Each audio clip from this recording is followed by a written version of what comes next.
The external examiner is still speaking when Dr. Vesna Croft interrupts her. Her voice is low.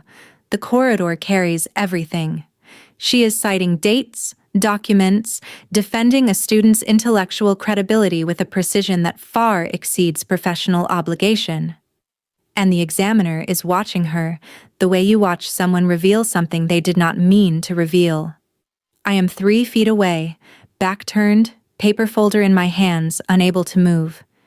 The examiner says, quietly, "It tells me something useful." Dr. Croft says nothing.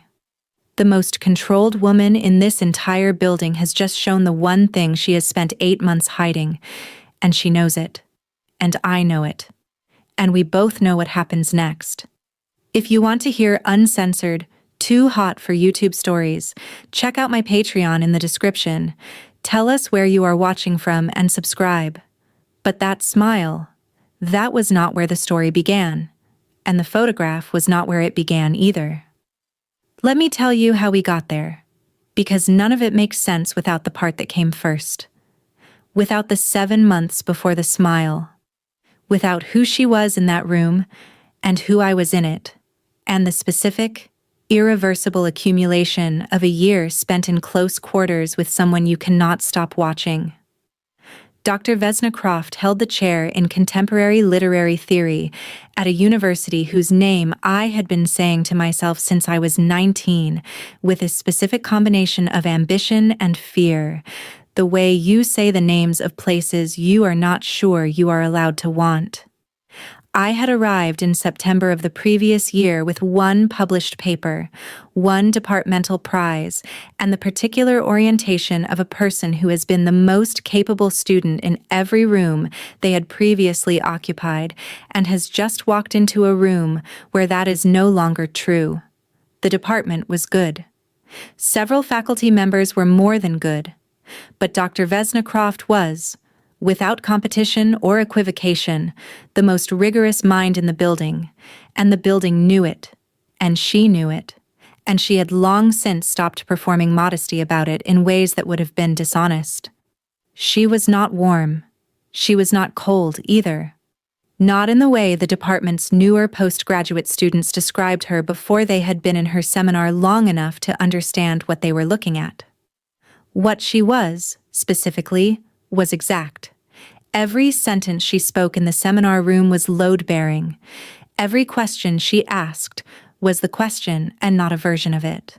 She had no patience for imprecision and no interest in performing a softness that would have required her to be dishonest about the fact that the work mattered, and she expected you to treat it as if it mattered.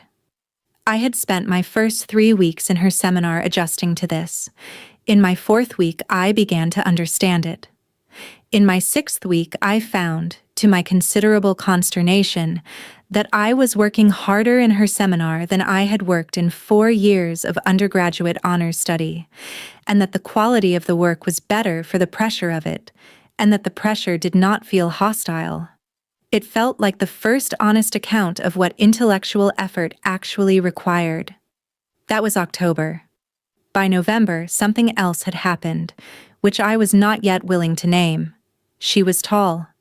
I had learned this in the 3rd week when we arrived at the humanities building entrance at the same moment. I had come from the east side of campus. She had come from the parking structure, and we had reached the main doors within 2 seconds of each other, and she had held the door without ceremony, and I had passed through and discovered she was at least 5'9", possibly a fraction more, and wore her height with the easy economy of someone who had stopped thinking about it decades ago. She wore dark wool coats in autumn and winter, well cut and not new, the kind that have been good for a long time and still know it. She had cut her hair short, dark and close at the nape, slightly longer at the crown, in a way that meant nothing ever obscured her face in the seminar room, and her face, once you had learned to read it, was the most interesting thing in any room she occupied. Her eyes were not green. They were not gray. They lived in the precise between space of those 2 colors, and their quality was not about shade, but about attention. the particular way they focused when she was working through a problem, or when she had already arrived at the answer and was waiting with academic patience for the room to catch up. She did not wear jewelry. She carried the faint specific scent of cold air and clean wool and something quieter underneath it, cedar adjacent, that had no department store equivalent. She had not smiled. Not in the 7 months I had been attending her Wednesday afternoon seminar. I had seen the corner of her mouth move twice, once in October when a student named Marcus produced an analysis of a Wolf passage that surprised her with its accuracy, and once in November when the visiting lecturer made a remark about theoretical jargon that only 4 people in the room understood was a reference to an ongoing debate in the field, and Dr. Croft had been one of the 4. Both movements lasted less than 2 seconds and were gone before they could be fully processed. I had been cataloging. I understood, from October at the latest, that my attention to Dr. Vesna Croft had exceeded the bounds of normal academic interest. I understood it through the accumulation of evidence I could not explain away. I noticed when she was in the building before I had any logistical reason to notice. I noticed the specific way she paused before answering questions she found more interesting than the others. I noticed the half-second before she looked away from something, and what she had been looking at in that half-second. I noticed her hands when she wrote on the whiteboard, and when she reached for the seminar texts. I noticed all of this and did not do anything about it because there was nothing to do. She was my doctoral supervisor. I was her first-year student. The power differential was institutional and undeniable.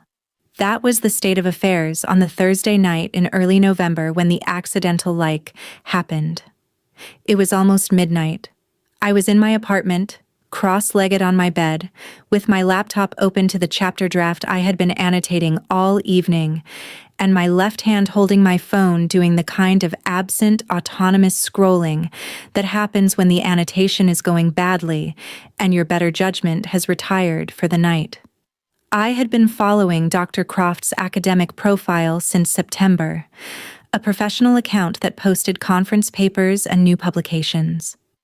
None of this should have constituted a rabbit hole, and yet, I do not fully understand the specific sequence of decisions that led to my thumb scrolling further and further back through the feed. Somewhere in this sequence, the rational part of my brain had fully vacated the premises and left the midnight version of me in charge, which is not an assignment that part of me handles responsibly. The photograph was 3 years old. It had been posted in August, which placed it in the late summer before Dr. Croft had taken her current position, when she had been, I learned later, completing a research fellowship in the north. The location identifier on the photograph said Reykjavik. The photograph itself showed a harbor wall and gray Atlantic light, and the specific quality of northern August sky that does not look like any other season anywhere else, pewter and cold and somehow more honest than southern sky. And in front of this sky, sitting on the harbor wall in a dark jacket with the collar turned up and the wind doing something to her hair, was Dr. Vesna Croft. She was laughing. Not the corner of the mouth version I had cataloged twice in the seminar room. She was laughing the way people laugh when something has genuinely ambushed them. With her whole face open, her chin tilted slightly, her eyes creased, nearly closed by it. There were 2 people cut off at the edge of the frame, one on each side of her. Whoever had caused the laugh was invisible. Only the aftermath was visible. Only her face, entirely unguarded with the wind and the gray light and the harbor wall and a version of herself that the seminar room had absolutely no knowledge of. I liked the photograph before I understood that my thumb had moved. The double tap registered with the small heart animation that social media platforms use to communicate the irreversible. The unlike was almost simultaneous. Panic is a faster reflex than I would have preferred. But unlike in the way of something that has already existed in the record. The notification had been sent. The algorithm had logged the engagement. Somewhere in a server at 11:53 on a Thursday night, the evidence of my midnight excavation had been transmitted to the account of Dr. Vesna Croft. I put my phone face down on the mattress. I stared at the ceiling for approximately 30 seconds. I picked the phone back up and navigated to the photograph. The like was gone. The photograph sat there looking exactly as it had sat there for 3 years before my thumb had made contact with it. No visible trace. This was the rational information. The rational information did not do anything useful for the cold, specific dread that had replaced my pulse. I sent a text to my roommate Priya, who was asleep in the bedroom at the other end of the apartment. The text said, "Emergency level 5, not physical. Call me when you see this." Priya called at 7:17 the following morning, before she had finished her coffee, which meant she had read the text and decided that the word emergency overrode the coffee rule. I explained the situation in the specific, compressed, minimally incriminating language of someone who understands that their roommate is their best advocate and still cannot fully bring themselves to say all of it plainly. I said that I had been on Dr. Croft's profile. I said it had been late. I said the scrolling had gone further back than intended. I said the photograph was from 3 years ago. I said the like had been a reflex and the unlike had been immediate. Priya said, "How far back were you scrolling?" I said, "That is not the relevant variable." She said, "It's extremely relevant." I said, 3 years. A pause. She said, "You were looking at her photos at midnight." I said, "I was looking at her academic posts and lost track of the chronology." She said, "Zola." She got the notification. I said, "The notification system glitches constantly. There was a documented..." She said, "She got the notification. She knows you liked a 3-year-old photograph at midnight." A pause. She said gently, "How long has this been happening?" I said, "A while." She said, "I know." She had known since October, which meant she had known before I had acknowledged it to myself. She said, "What are you going to do?" I said, "Nothing. There is nothing to do." She probably won't even have seen the notification. This was the story I told myself for the next 7 days. It became more convincing in proportion to how urgently I needed it to be true, which is to say, it became significantly less convincing as the week progressed. The following Wednesday seminar passed without incident.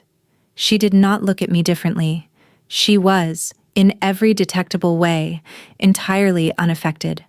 I drove home telling myself it had been a glitch. Priya was in the kitchen when I got back. She did not ask. The not asking was its own kind of commentary. The departmental colloquium was in late October. I presented for 12 minutes on my proposed dissertation, Narrative Instability and the Grammar of Silence in Post-War Women's Fiction. I took questions from 4 faculty members with the composed efficiency of someone who is prepared obsessively. Dr. Croft asked the last question with the compressed phrasing of someone who has already identified the weak point and is offering you the opportunity to address it first.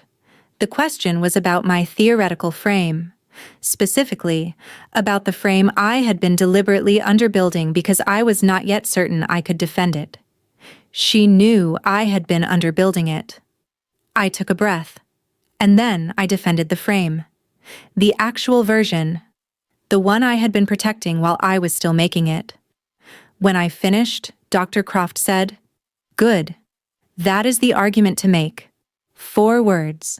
Not warm, not performed. Simply an accurate assessment of a correct decision." I spent the rest of the colloquium thinking about those 4 words. It was the Thursday 3 weeks after the accidental like when she kept me after. The seminar ended at 4. I was packed and coated and entirely prepared to exit in the middle of the group, a tactical invisibility I had been practicing with some success. And then she spoke. Not loudly, not as an announcement. Quietly, to the room, with her back to us, in the specific tone of someone who is not asking for attention but knows they have it. She said my name. And then, I noticed you liked a photo of mine from 3 years ago. The two remaining people in the room packed their bags with extraordinary efficiency. The door closed. She turned around and she smiled, and the smile was not the corner of the mouth version I had catalogued twice. It was something that had not appeared in 7 months of seminar, small, controlled, but real. The kind of smile that costs something to let out and that she had apparently decided was worth the cost. I stood with my bag on my shoulder and my face doing something I had no control over. I said, "It was an accident." She said, "I know." Her voice, on those 2 words, was doing something it did not do in seminar. Smaller, more direct, not softer. She was not a woman who did soft, but stripped of the particular professional mediation she usually carried between herself and her words. I said, "I was looking at your academic posts. I scrolled too far back." She said, 3 years is a specific distance." I said, "Instagram's algorithm is not linearly organized." The corner of her mouth. That millimeter movement. The smile was gone, but its ghost was still in the room. She said, "The photograph was from a research fellowship. Reykjavik." I did not say anything about the photograph. I was not prepared to say anything about the photograph. She said, "You don't need to explain." I said, "I'm not explaining. I'm contextualizing." The distinction seemed to land somewhere in her. Her head tilted a fraction. That almost imperceptible movement that meant something had registered. She said, "Come to office hours if the Duras chapter is still stuck. Thursday mornings, 9 to 11. She collected her bag from the chair at the head of the table. She walked past me toward the door. There were perhaps 18 inches between us as she passed, and I was aware of all 18 of them. At the door she stopped. She said, "The privacy setting on that particular post is restricted to mutual connections. You have been a connection since April." She left. I stood in the empty seminar room for a long time. She had the photograph on a restricted setting, visible only to accepted connections, and she had not changed it in the 6 months I had been one, and she had just told me this, specifically, after telling me she knew about the like. I texted Priya from the parking lot. The text said, "It was not a glitch." Priya's response came in under 30 seconds. "I know it was not a glitch. I have been knowing this." I drove home thinking about privacy settings and restricted access and the Atlantic light in a 3-year-old photograph, and the way Dr. Vesna Croft had said "I know" in a voice I had not heard before from her. I did not go to office hours that Thursday. I gave myself 1 week to build an argument solid enough to justify going for academic reasons rather than the actual reasons. By the following Thursday, it was approximately convincing. Her office was on the 3rd floor of the Humanities building, at the end of a corridor that smelled of old paper and the specific cold of windows too aging to seal properly against November. The door had a small placard, Dr. V. Croft, Dept. Of Literary Studies. The door was partially open when I arrived at 9:15. I knocked on the frame. She said, "Come in." She was at her desk with a manuscript in her hands. Printed pages in a physical file folder, which was so entirely consistent with everything I understood about her that I had to make an effort not to register it as confirmation of something. She was in dark slacks and a dark blue shirt, with the collar open 1 button further than the seminar room version. Her hair was the same. Her eyes, when she looked up, were the same. The office was small in a way that was immediately and specifically apparent. I sat in the chair across the desk. She set the manuscript down. She said, "The Duras." I said, "The Duras." She said, "Tell me what you have." I told her. 4 pages of notes, the central claim, the 3 structural points where the argument collapsed and the 2 where it held. She listened the way she listened in seminar, total, giving nothing back until she had something worth giving. When I finished, she said, "The claim is right. The architecture is wrong." I said, "I know the claim is right. I cannot find the architecture." She said, "Because you are trying to prove the gap through the text. The gap does not need to be proven. Duras has already made it. You are arguing with an established fact of the language by citing the language back to itself. The argument is circular." I said, "So what do I do instead?" She said, "You describe the gap's function in the narrative, its purpose, not its existence. The existence is already given." I sat with that for a moment. I said, "That is the most useful thing anyone has said about this chapter in 6 weeks." She said, "It is also the most obvious thing about this chapter." I said, "It wasn't obvious to me." She said, "It will be. Another week of sitting inside it and the distinction will become visible." I said, "How do you know how long things take?" She looked at me. Her head did the small tilt. She said, "Because I have been doing this for a long time and I know the difference between an argument that is close and an argument that is not. Yours is close." I said, "And if another week doesn't do it?" She said, "Then come back." I stayed for 40 minutes. The conversation was about Duras for most of it, and about the theoretical frame and the secondary literature, and the gap between what I was saying and what I was trying to say. She was as rigorous here as in the seminar. She did not soften her corrections and she did not embellish her assessments. She was, in exactly the same register, completely honest. And yet, the office hours had a quality the seminar room did not. Smaller, the oval table absent, just the two of us and a desk that was not exactly large, and books on 2 walls creating a particular enclosure. She spoke with the same precision, but with less of the institutional mediation. The assessments came out more directly. At one point she asked me why I had chosen the post-war period specifically. I told her about the silence, about the specific quality of language in women's post-war fiction, the way the unsayable got constructed through the grammar of what was not said, the sentence that pointed at the gap rather than filling it. She listened to this with the full face attention. She said, quietly, "The unsayable is the most honest part of any literary tradition, and the part most critics are least trained to sit inside." I said, "Is that why you do this work?" She looked at the window. That small, involuntary movement. A quarter turn, half a second, then back to me. She said, "Partly." She did not elaborate. I did not ask her to. But the window look had been unguarded in a way the seminar room had never allowed, and it settled somewhere in my chest with a weight I chose not to examine directly. I said, "Thank you for the office hours." She said, "Come back when you have had the week." I came back the following Thursday, and the Thursday after. It became a pattern. 9 to 10, every second week.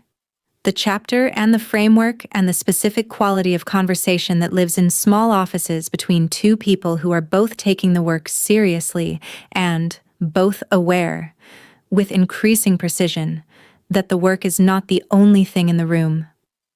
The third party arrived in December. Her name was Lena Sorel, a visiting doctoral student from Amsterdam, spending the spring semester on an exchange fellowship, finishing her dissertation on transnational feminist poetics. She arrived at the department colloquium in early December with the easy, open energy of someone genuinely interested in every person in the room. She was 26, warm, sharp. When she reached me, she said, "You're working on post-war women's fiction. I read your colloquium abstract. The argument about narrative instability is good." I said, "Thank you. You have clearly read more of the program materials than I have." She laughed. "I like to know who I'm going to be reading alongside." We had coffee before the reception ended. I said yes because she was interesting and the conversation was easy and there was no reason not to. She asked me for coffee again 2 days later. On the day of the second coffee, I arrived at the Humanities building 7 minutes early, purely to collect a library form from my mailbox on the 3rd floor, which could have been submitted electronically but which I had printed in physical form for reasons I was not examining, and past Dr. Croft's office. Her door was open. She was at her desk. She looked up, the brief acknowledgement of corridor passage. In my hand was the coffee I had already bought at the East Side Campus Cafe, which was not on the route from the building entrance to the mailbox. It was on the route from the building entrance to the courtyard bench, where Lena and I had arranged to meet. Dr. Croft's eyes moved from my face to the cup, then to the mailbox slot I was depositing the form into, then back to my face. She said, "Good morning." I said, "Good morning." I deposited the form and kept walking. I did not look back. Coffee with Lena was easy, as it always was. An hour and a half in the cold December courtyard, she talked about her fellowship research and asked good questions about mine, and the conversation had the comfortable momentum of two people who were becoming actual friends rather than performing the academic version of friendship. When we walked back inside, Lena said she was meeting her cohort and we parted at the building entrance. I went back upstairs to collect office hours notes I had genuinely left in the common room. The door to Dr. Croft's office was now half an inch less open than it had been when I passed 20 minutes ago.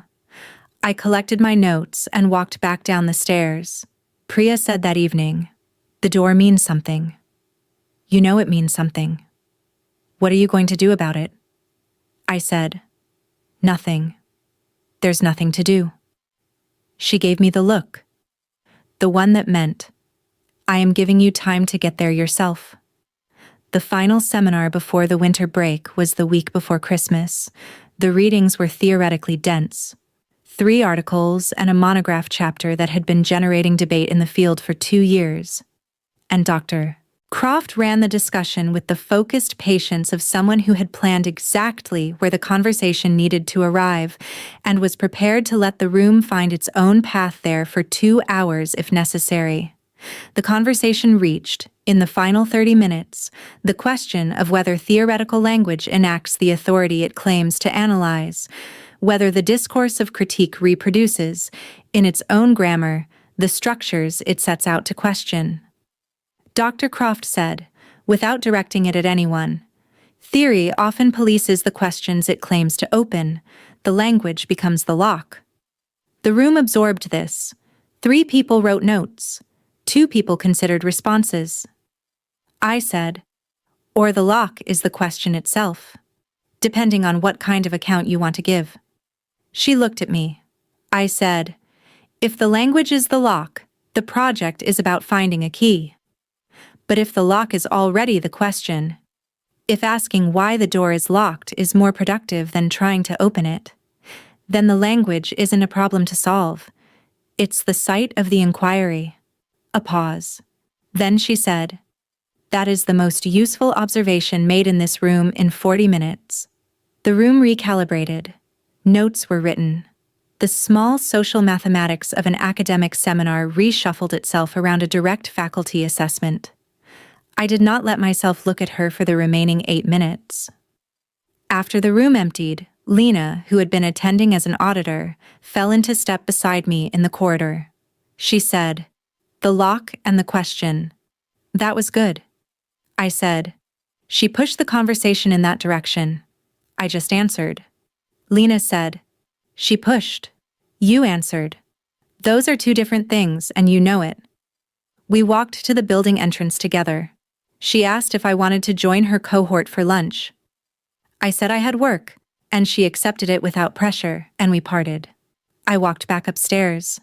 I told myself I was going back for my notebook, which I had genuinely left on the table. This was true.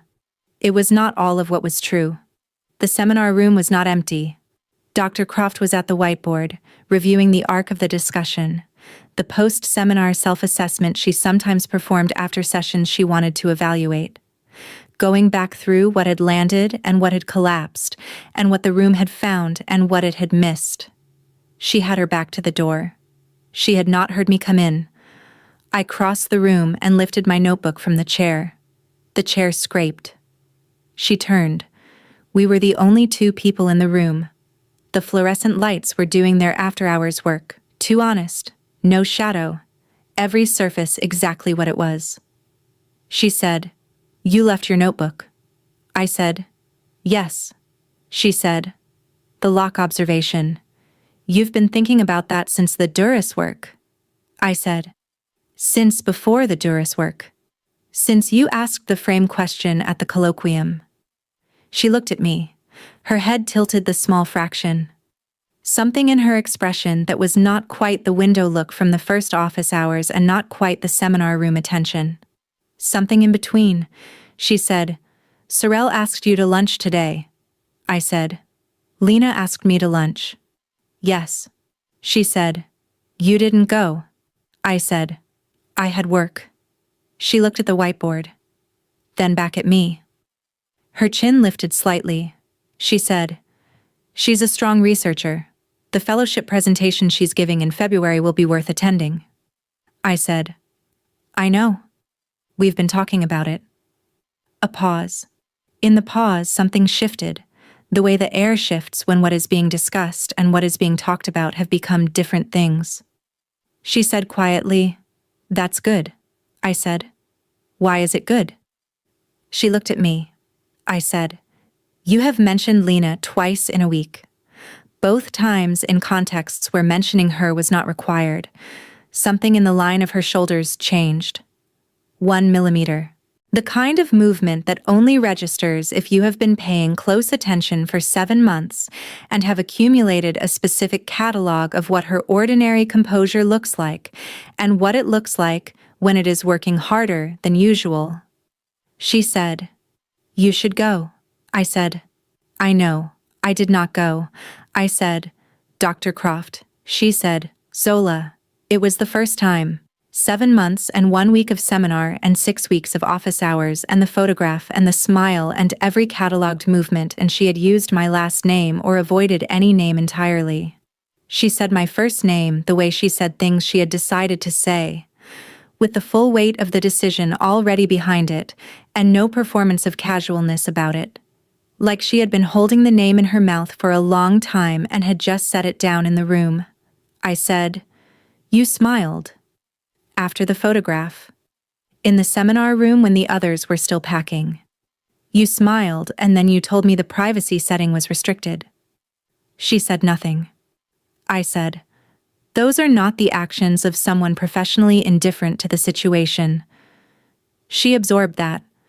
Her jaw was doing the thing. The small flex, barely detectable, the tell I had catalogued from October. She said, "You are my student." I said, "I know what I am."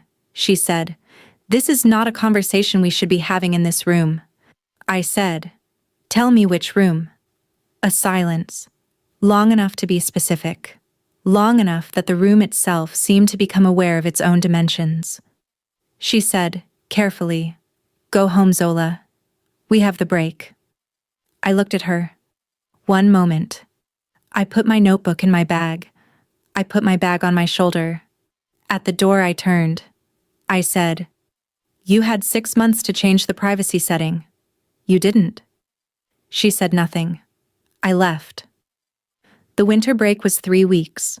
The clarity came to me on a Wednesday morning at my family's kitchen table, and I wrote it out in 12 pages that I did not stop to evaluate until I reached the end. The lock is the question, not an obstacle, not an entry point, the question itself. I sent the draft to Dr. Croft on Thursday. She responded on Friday with 7 words. "This is what the chapter should be." I read those words 7 times. Then I put my phone face down on the kitchen table and looked at the gray winter light outside my parents' window for a very long time. I wrote back, "Thank you." She wrote back, 30 minutes later, "Happy New Year." It was the 28th of December. I stared at that message for longer than it warranted. Dr. Vesna Croft, who had never sent me any communication that was not strictly academic, had just sent one that served no academic function, 7 days after I had told her she had not changed the privacy setting. Priya, when I forwarded it to her, sent back 3 fire emojis and nothing else. January. New semester. The same Dr. Croft at the head of the table with her coffee and her precise, unhurried marker stroke. Except, the dynamic had changed in a way that was visible, if you knew what to look for. She did not treat me differently in the seminar. No favoritism, no evidence for any outside observer of anything other than standard supervision. But she called on me differently. Not more often. Differently. With the specific timing of someone who knew where I was in my argument and knew which question would give me the most productive friction. I came to office hours on the first Thursday in January. She opened with the chapter. She said, "Paragraph 7 needs primary material. You've been using secondary argument to ground a claim that should be grounded in the texts themselves." I said, "I've been reluctant to use the Beauvoir." She said, "Why?" I said, "It feels obvious." She said, "The obvious source is sometimes the correct one. Using it well is the argument." I said, "That is infuriatingly practical advice." She said, "I know." Something crossed her face when she said it. Not a smile, not quite. Not the seminar room version. Something in the neighborhood of it. A softening around the eyes that was brief and contained, and that she did not appear entirely to have intended. I said, "Can I ask you something that is not about the chapter?" She put down her pen. She said, "You can ask." I said, "The Reykjavik photograph.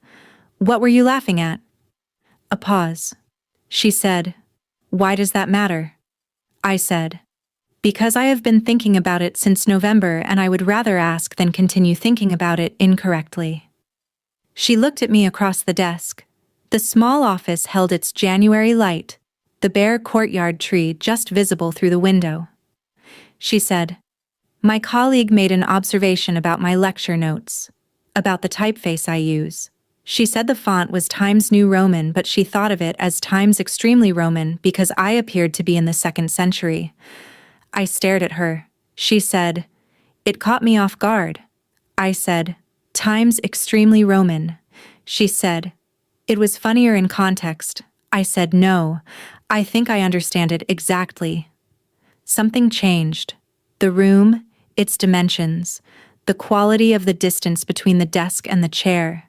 She was watching me with the full-face attention, and I was watching her with everything I had accumulated in 7 months, and the laugh from the harbor wall was in the room now, which meant the version of her that had laughed on a harbor wall was in the room now, and that version was not the same as the one the seminar table usually contained. She said, "Zola." I said, "I know." She said, "I need you to know that I am aware of exactly what is happening in these office hours." I said, "I know you're aware. I'm aware that you're aware. We've both been aware for a while." She said, "And you came back anyway?" I said, "You told me to come back?" She said, "I know what I told you." A silence. Different from the other silences. Longer. More specific about its own weight. She said, "You are going to finish this dissertation under my supervision. That is the most important thing in this office." I said, "I know that. I have known that since October. It hasn't changed the other thing." She absorbed that. The jaw flexed. Her hand on the desk, stilled on the spine of the nearest book. She said quietly, "No, it hasn't." The admission sat between us. Neither of us picked it up immediately. It was there. Said. Existing now in the air of the small office with the January light and the bare tree and the old paper smell and the 17 things that had been accumulating since October. She said, "Go. I have a committee meeting."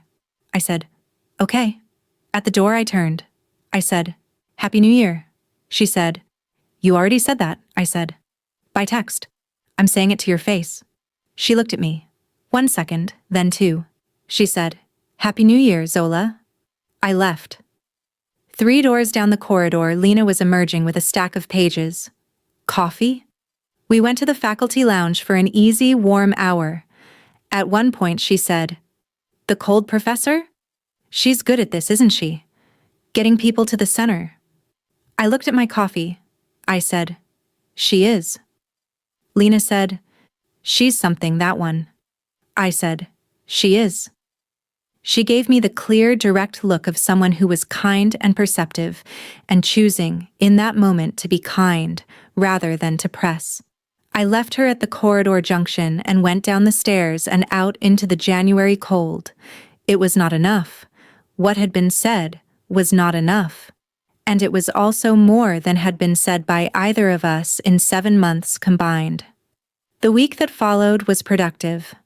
I wrote 1,200 words on the Beauvoir application, deleted 900, rewrote, and kept 400. This was how the dissertation worked. You sat inside the gap until the gap told you what it was for. I went to office hours the second Thursday. She looked at the work for 10 minutes before she said anything. She read with the same focused silence she brought to everything. No sounds of evaluation, no preliminary comments, just the complete attention of someone who was going to wait until she had something accurate to say before she said it. She said, "The Beauvoir works. You were right that it felt obvious. You used it in a way that earns it." I said, "It took 3 drafts to get there." She said, "It should have taken 3 drafts. The obvious source is not the easy one." I said, "You said using it well was the argument." She said, "And you used it well." She handed the pages back. She said, "The chapter is close. Another 2 weeks and it will be ready for the seminar series." I said, "The spring colloquium." She said, "Yes. Professor Waters has asked each first year to present a chapter in progress in March. Yours will be ready." I said, "You are presenting it as if it is already decided." She said, "It is already decided. The chapter is ready." The way she said it was not praise exactly. It was more precise than praise. It was the statement of a fact about the quality of the work from the person most qualified in the room to make that assessment, and it landed with the weight of something that had been earned rather than given. I said, "Thank you for the semester." She looked at me. I said, "The duress. The office hours. The 4 words after the colloquium in October. Thank you." A pause. She looked at the desk. She said, "You did the work." I said, "You told me which direction the work was in." She said, "That is my job." I said, "It was more than the job, and we both know it." The room held that for a moment. The January light through the courtyard window. The hum of the radiator doing its inadequate best. She said, quietly, "Yes, it was." She did not look away from the desk when she said it. Neither of us made any move. The admission was there, and it was enough for this room on this Thursday, and we both understood that, and we let it be enough. I left at 10. Priya was reading when I got home. She looked up. She said, "Office hours." I said, "Yes." She said, "And?" I said, "She said the work was more than the job, and she knew it." Priya put her book down. I said, "She said yes it was." Priya said, "And then?" I said, "And then I left at 10. She said, "You are both the most careful people I have encountered in a single situation." I said, "She has professional obligations." She said, "I know. There are 2 very careful people being careful in the same direction." I said, "Wait until I know what to do." February arrived with the kind of cold that settles in for a residency. The seminar met Wednesdays. Office hours met Thursdays. Lena's fellowship presentation was in the 2nd week of February. The work was genuinely strong.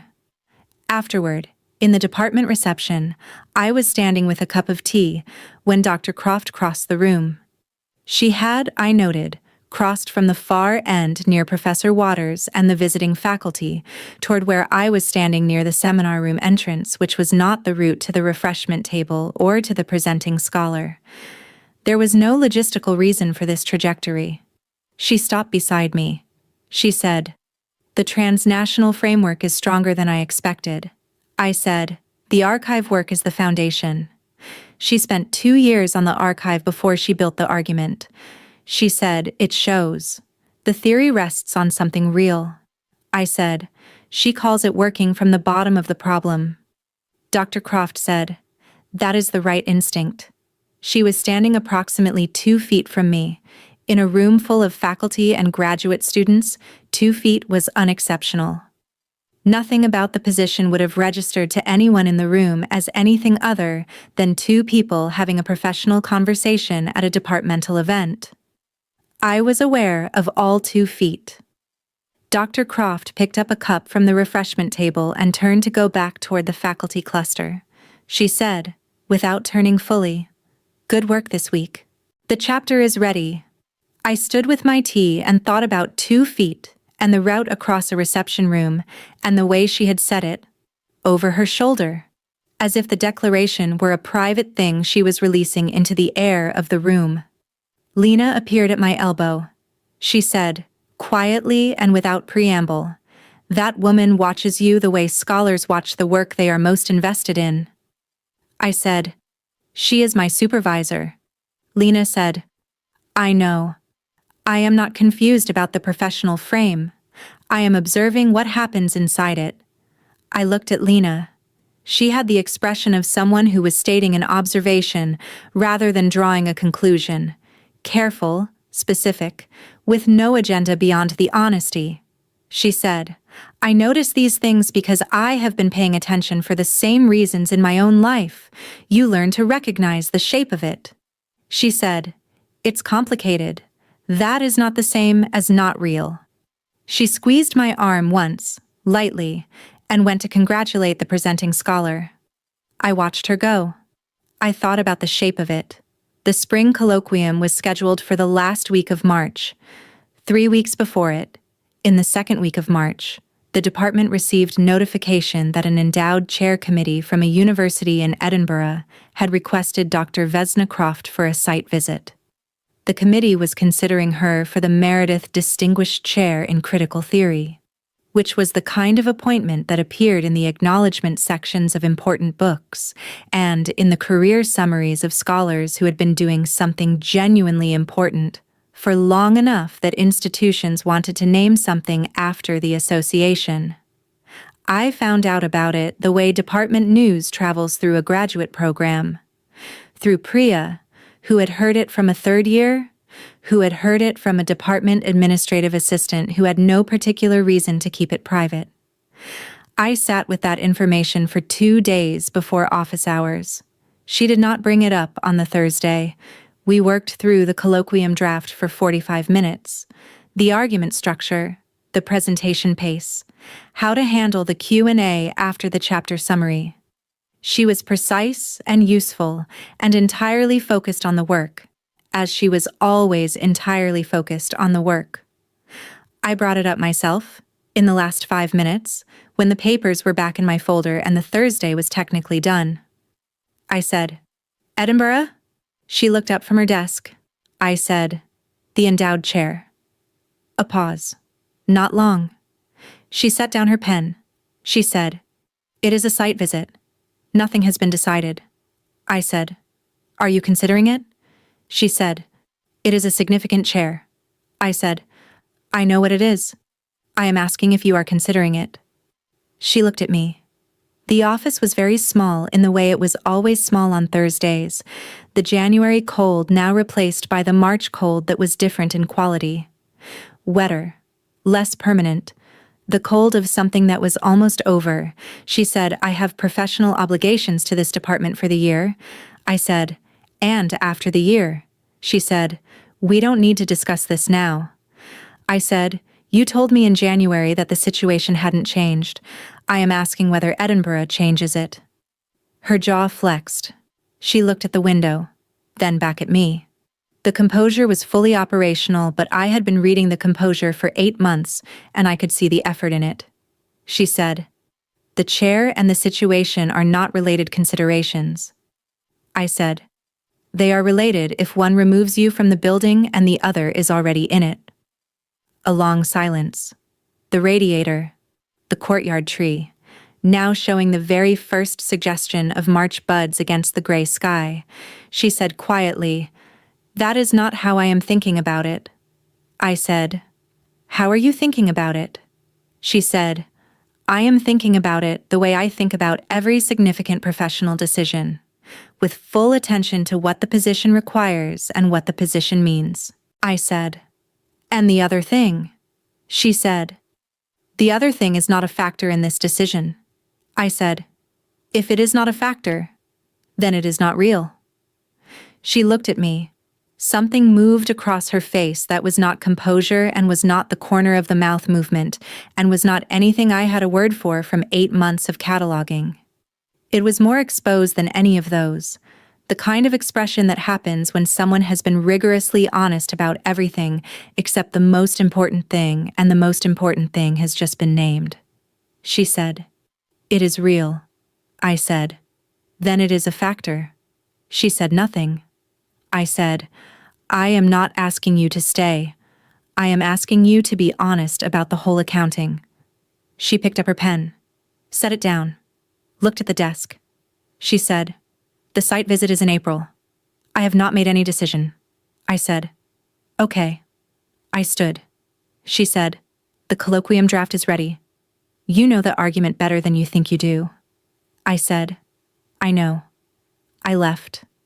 In the corridor, I stood against the wall and thought about the word real and the way she had said it, the cost of it, the way she had said it as if she were putting down something heavy she had been carrying for a long time.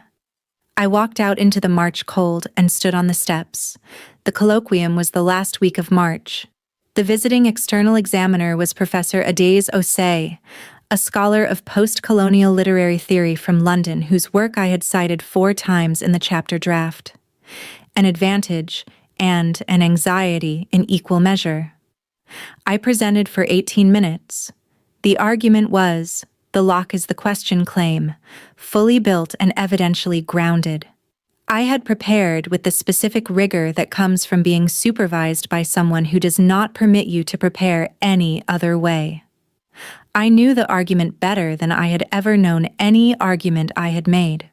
The room was attentive. The questions were good. Professor Waters asked about the theoretical genealogy. A second-year faculty member pushed the historical specificity productively. Professor Osei asked last. She was a deliberate questioner, the kind who waited until the room had heard all the other questions and then asked the one that the other questions had been building toward. She had the external examiner's particular authority, which is different from the internal faculty's authority. She had no stake in the department's self-evaluation and therefore no professional reason to be kind. She said, "The argument about narrative instability is strong. I want to ask about the supervisory influence on the framework. It is an unusual theoretical approach for a first-year student to arrive at independently. How much of the core claim was developed in dialogue with your supervisor versus generated prior to the supervisory relationship?"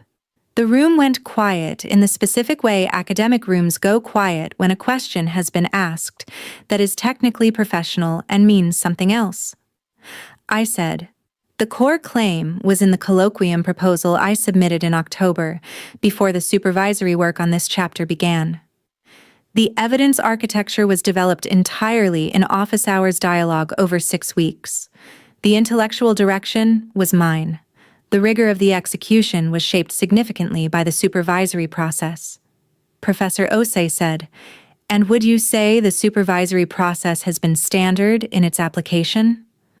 I said, "It has been more thorough than any supervision I have previously received, and the standard of the work reflects that."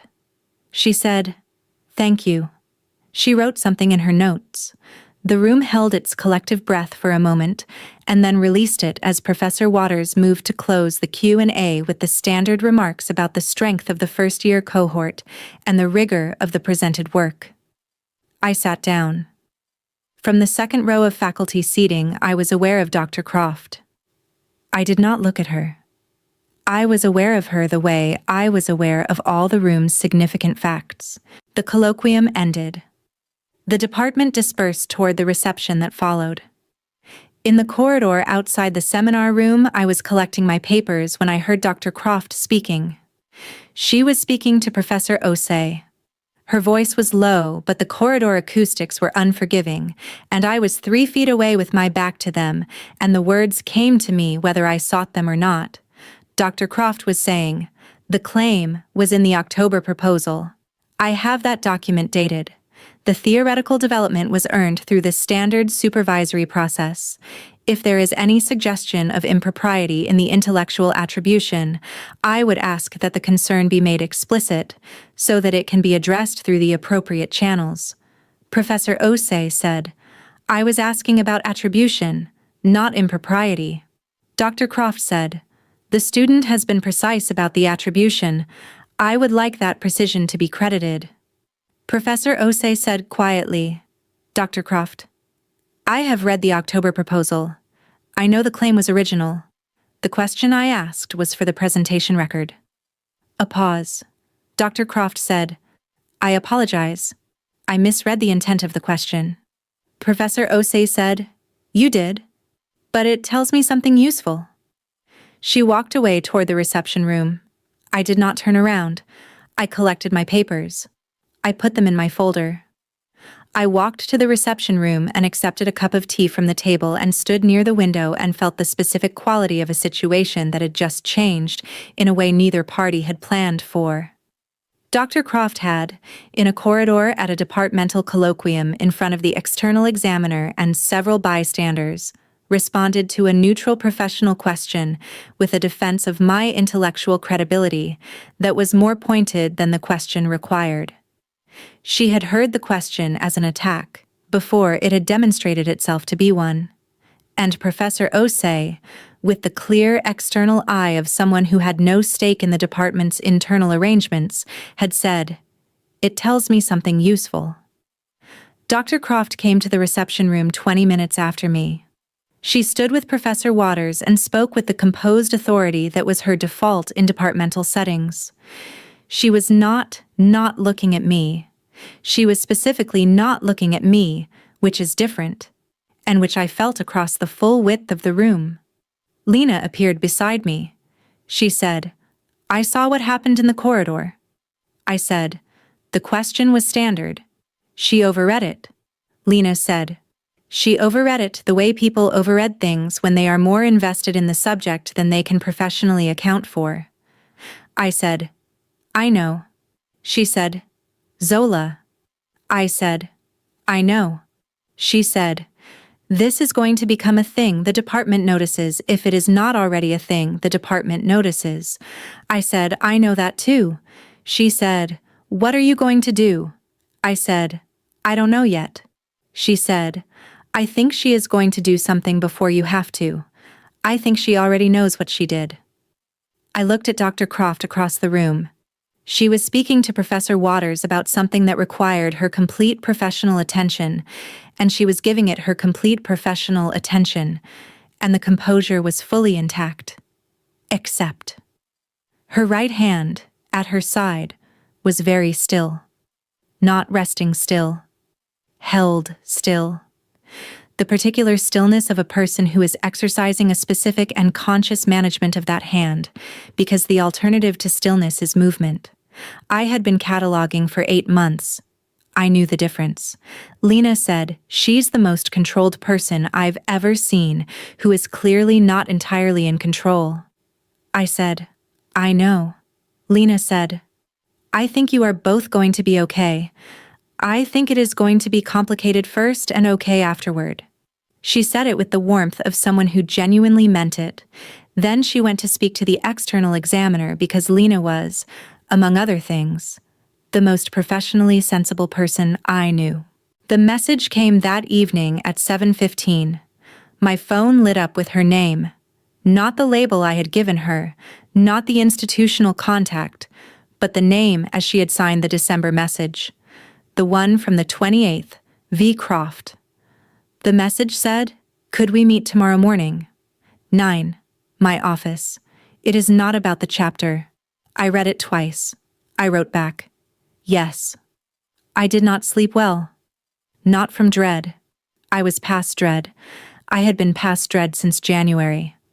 From the specific alertness of a person who knows that something is about to be said out loud that has been unsaid for a long time, and who is trying to prepare for the fact that being prepared is not the same as knowing what it will feel like when it arrives. Priya did not ask. She made tea and left it on my desk at 11 and went to bed and trusted me to manage the night. The morning was overcast and cold in the particular April way. The spring that was coming but had not arrived, the cold that knew its tenure was ending and was using the last of it. I walked to the humanities building in it and up the stairs in it and down the corridor toward her door. The door was closed. I knocked. She said, "Come in." She was standing.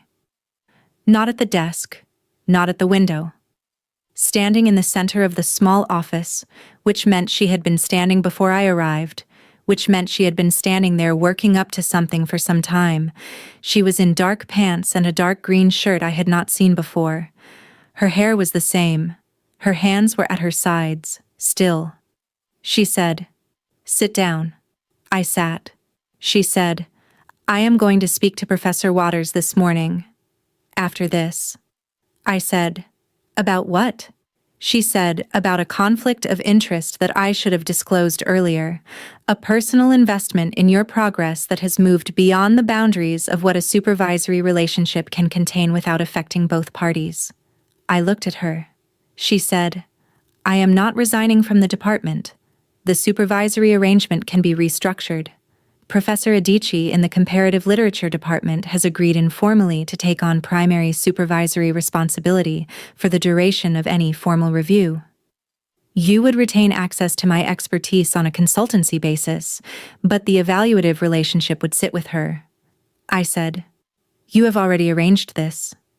She said, "I made the informal inquiry this morning. I wanted to have a practical alternative before I spoke to Professor Waters." I said, "When did you decide?" She said, "Last night." I said, "Because of the corridor." She said, "Because of the corridor." And because it was already true before the corridor, and the corridor made it visible in a way I had no professional right to allow. Professor Osei was right that it told her something useful. It told me something useful too, though I already knew it. I said, "What did it tell you?" She said, "That I am not capable of sitting in that room and listening to a neutral professional question about your work without responding as if the question were an attack. And that any supervisory relationship in which that is true has already become something it should not be." She said it without apology, without performance of remorse. She stood in the center of her small office with the overcast April light and said it the way she said all accurate things, with the full weight of the accuracy and no attempt to soften it. I said, "And the Edinburgh chair?" She said, "I am declining the site visit." I stared at her. She said, "Not because of the current situation, because I reviewed the position requirements and the research direction of the chair, and I do not believe it is the right fit for the work I am doing. That assessment was made prior to last night." I said, "Vesna." It was the first time. She had given me her first name in December, 7 words on the 28th of December, and I had not used it until this moment. She absorbed the use of it. Something in the stillness of her face shifted. Not dramatically, not with any outward sign that a stranger would catch, but visibly in the specific catalog of 8 months that I was carrying. I said, "You are telling me you are removing yourself from the supervisory relationship and declining the only professional exit from this building that presented itself, and you are doing both of these things before saying anything about why you are doing them." She said, "The why is implicit in the decisions." I said, "Say it anyway." She looked at me. 8 months of Wednesdays and Thursdays and the Reykjavik photograph and the privacy setting and the winter break message and, yes it was, and no it hasn't and real. All of it was in this room. She said, Because I have been in love with you since approximately the October colloquium, when you stood up in front of the faculty and defended a theoretical frame you had been protecting while you were still making it. And I understood what that costs. And I recognized someone who understood what that costs. And I have been managing the recognition very badly since then. I said, October. She said, October. I said, that is 8 months. She said, I know how long it has been. I said, you have been managing it for 8 months. She said, I have been managing it and not managing it and making decisions I cannot fully justify from inside the supervisory relationship and managing the unjustifiable decisions badly enough that an external examiner noticed it in a corridor yesterday. I said, and now you're in front of me saying all of it. She said, yes. I said, what do you want from this conversation? She said, I want you to know the full account before I speak to Professor Waters. I want you to have the information so that whatever happens next is yours to decide from a position of complete honesty rather than one of managed disclosure. I looked at her. This woman who had told me the chapter was ready and that the work was more than the job, and that no, it hadn't changed, and that yes, it was real. Who had crossed a reception room and stood 2 feet from me at a departmental event and said nothing with her mouth and everything with the trajectory. Who had stood in a corridor and defended my work as if the defense were about something that mattered more than the chapter. I said, the terms. She said, tell me. I said, you speak to Professor Waters and the review is handled through the formal channels and Professor Adichie becomes the primary supervisor for the duration. She said, yes. I said, the consultation arrangement means you are still available for the work. Not weekly, not structured, available. She said, yes. I said, and when the review is resolved and the structure has been reestablished, we have the rest of the conversation, the one that starts with October. She looked at me. I said, not now. Not while you are still in the room with the professional obligation. After. When the accounting is done. She said, that is a considerable amount of patience to ask for. I said, I have been patient for 8 months. I know how to do it. She said, yes. I know you do.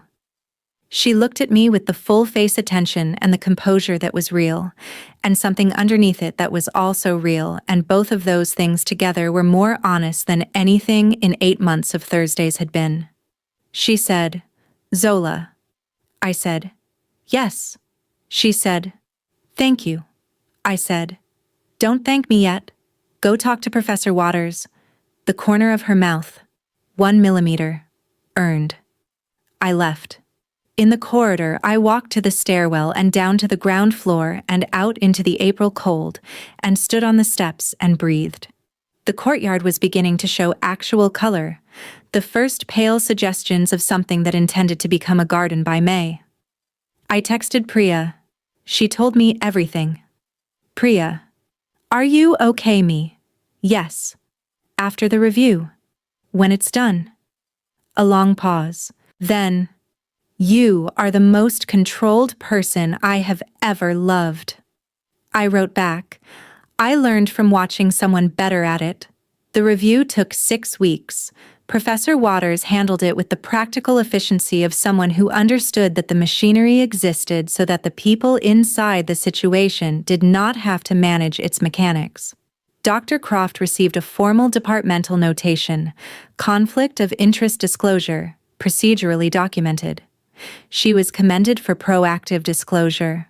Professor Adichie, Dr. Chiamaka Adichie, who taught comparative feminist literature with the warm, incisive teaching style of someone who had spent 20 years making difficult texts accessible without making them less difficult, became my primary supervisor. She was excellent.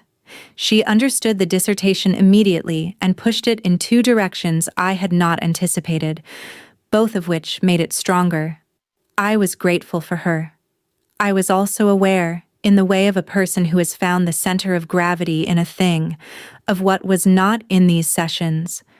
The specific quality of 40-minute Thursdays, the cedar and cold air and old paper of a small office, the full-face attention of someone who had been watching you with complete investment since October. The chapter was accepted for publication in mid-May. The journal was one of the 3 most important in the field, and the acceptance came with a revision request that was substantive and correct, and that took me 2 weeks to address properly. Dr. Adichie called it a major outcome for a first-year student. Priya opened a bottle of wine. My parents did not fully understand the significance, but were proud in the warm, unspecific way that parents are proud when their children achieve something whose parameters they cannot evaluate. I texted the news to one other person. V. Croft. Accepted. Journal of Contemporary Literary Theory. Revision accepted. The response came in 4 minutes. That is the right journal for that argument. Well done. And then, a minute later, I knew it was ready. I wrote back. Thank you for telling me which direction the work was in. She wrote back. You always knew the direction. You just needed someone to confirm the map. I stared at that for a long time. The end of the academic year arrived abruptly, after months of feeling endless. The formal review had been resolved in the last week of April. Documentation, and then a letter from the department chair's office stating that the disclosed conflict had been properly addressed, and no further action was required by either party. What the letter meant, in practical terms, was that the accounting was done. The year-end department gathering was the 2nd week of June. The prize for the most significant first-year research contribution was announced. My name was said. Professor Waters handed me a small framed certificate. I said thank you. I meant it. I stood with the certificate and a glass of wine and felt the year settle around me. The October proposal and the Duras gap, and the 12 breakthrough pages in December, and the journal acceptance and all the Thursdays and the 8 months. I felt the year settle, and then I felt the room. Specifically, I felt the room shift in the small, specific way of someone entering it who does not announce themselves. She was near the doorway, dark slacks and a gray jacket over a white shirt. The collar open. No lanyard, no clipboard, no particular professional frame. She had been at the event. She was faculty. She attended these things. But I had not been looking for her in the way I had spent 8 months not looking for her in rooms where she might be. She was looking at me. Not the supervisory attention, not the seminar room attention. The other thing, unguarded, without the professional layer between it and the room. She was looking at me with the version of her attention that had been restricted to mutual connections and harbor walls in the Atlantic light, and 3-year-old photographs, and Thursday office hours. She was looking at me, the way she had always been looking at me and had always, until this moment, had a professional reason to contain. I excused myself from the conversation I was in. I crossed the room. She said, "Congratulations." I said, "Thank you." She said, "The journal acceptance and the prize." In the same month. I said it was a good month. She looked at me. The room was full and warm and loud in the way of an event where people have been inside for an academic year and are glad to feel the end of it. She said, quietly, "I would like to finish the conversation, if you are still interested in having it." I said, "I told you in April I would be here after." She said, "I know. I wanted to give you the option to have changed your mind." I said, "I haven't changed my mind." She said, "No?" I said, "No." She said, "There is a courtyard." I said, "I know the courtyard." She said, "It will be quieter." I looked at her. 8 months and 6 weeks, and a journal acceptance, and a departmental prize, and a corridor conversation, and all the Thursdays, and the Reykjavik photograph, and the smile in the empty seminar room, and the 2 feet at the February reception, and the restricted privacy setting that had stayed restricted for 8 months. I said, "After you." We left the room. We went down the corridor and through the door at the end that opened onto the department courtyard. The space I had seen from her office window all year, the bare tree that had been bare in January and was now fully leafed in the June way, the stone paving, the bench against the far wall. It was empty. The evening light was doing the specific thing that early June evenings do in northern cities, low and gold and lasting longer than the hour suggested. The tree threw a shadow that was patient and still. We walked to the bench. Neither of us sat. We stood in the June light with the sound of the department gathering faint through the walls. She said, "I have been thinking about how to begin this since April." I said, "Begin anywhere." She said, "October." The colloquium question. You stood up in front of a room of faculty and defended a framework you were not fully certain of yet, because you understood that the uncertainty was the point. You understood that the thing worth protecting was worth protecting precisely because you hadn't finished making it. I had not seen a first-year student understand that in a long time. I had not seen anyone understand it the way you understood it. I said, "And?" She said, "And I recognized it. I recognized the instinct. And I understood, from that recognition, that I was going to be in a complicated situation, and I decided to manage the situation through the supervisory structure. Which I did. For 8 months. With varying degrees of success." I said, "Times extremely Roman." The corner of her mouth. 1 millimeter, then 2. Then something more. Not the controlled version, not the seminar room version, the harbor wall version, the wind in her hair laughing version. Smaller and quieter, but in the same family. Real. She said, "Times extremely Roman." I said, "The photograph was what started it." For me, I was scrolling at midnight because I was trying to understand you, and I had run out of professional material and I kept going. And I found a version of you that I had not been allowed to see in the seminar room, and I understood, looking at it, that I had been trying to understand you specifically. Not the scholar. You. She looked at me. I said, "The like was a reflex. The fact that I was 3 years back on your profile was not a reflex. That was a choice I was not ready to admit I had made." She said, "I know." I said, "The privacy setting." She said, "I knew you had access to it.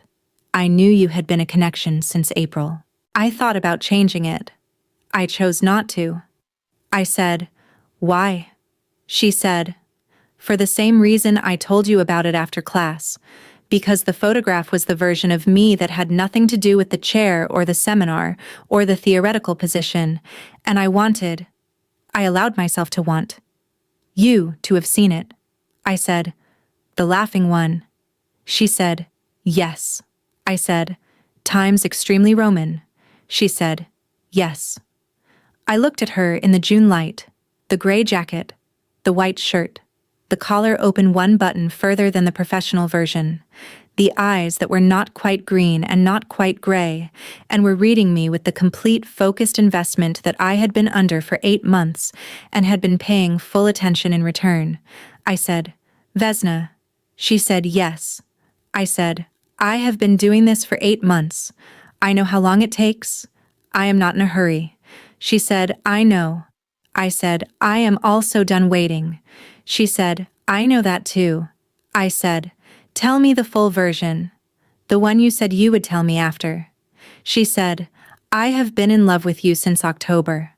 I have been managing it with structure and discipline and professional distance, and a restricted privacy setting and 7 words at the end of December, and every Thursday I told you the chapter was ready, and every Thursday you came back, and I told myself the supervisory structure was sufficient. And it was never sufficient, and I knew it was never sufficient, and I kept building structures anyway, because I did not know how to want something I was not permitted to want, and still be the person I am in that seminar room. She said it without pause. All of it, in the specific even voice she used for things she had decided to say, but with something underneath the evenness that was not controlled, something that had been held for 8 months and was now being put down in this courtyard in the June light because the clock had run out and the accounting was done, and there was nothing professional left to manage it with. I said, "You are still the person you are in that seminar room." She said, "I know. That is not the problem." I said, "It was never the problem." She said, "No." I said, "The problem was that you are also this." She said, "Yes." I stepped forward. "Not all the way." "Enough." I said, "I know what I want after." She said, "Tell me." I said, "This. You without the structure. The full accounting.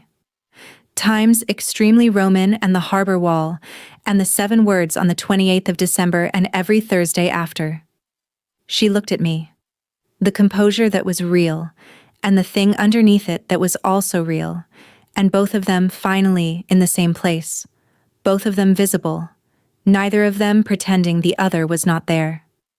She lifted her hand and touched my jaw. Warm, specific.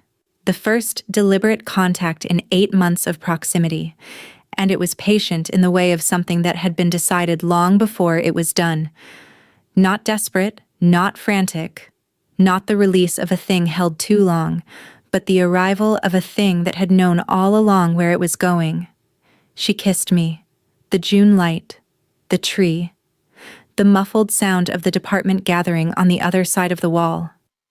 All of it exactly as it was, nothing performing anything, nothing more or less than the specific late evening in a courtyard in early June, with 2 people who had been in the same direction for 8 months and had arrived.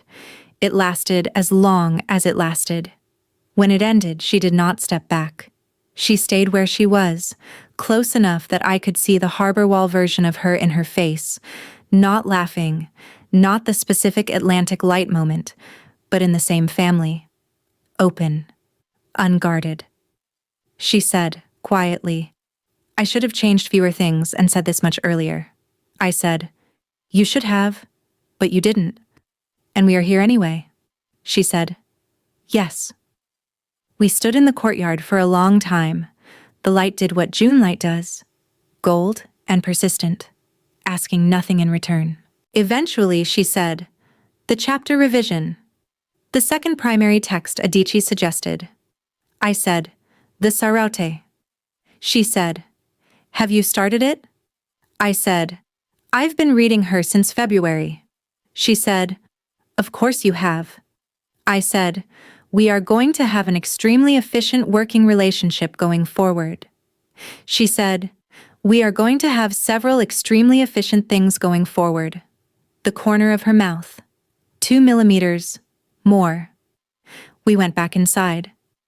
The department gathering was still in its warm year-end conclusion, and we entered it side by side from the courtyard door, and Professor Waters looked up from her conversation, and Lena, who had been in the corner speaking to a second year and had seen us come in through the courtyard door that was not on the way to or from anything, did not say a word. She caught my eye from across the room. She gave me one small, precise, satisfied nod, the exit line of someone who had been reading the room since February and was glad to have the reading confirmed. Then she went back to her conversation. I stood with the June light coming through the faculty lounge windows and the departmental prize in my hand, and Vesna Croft 2 feet from me at the edge of the gathering, speaking to a colleague with her complete professional attention, her right hand entirely still at her side, not because it was being managed, but because it had nothing left to hold against. She was still the most rigorous mind in the building. She was still the person who said, "Good.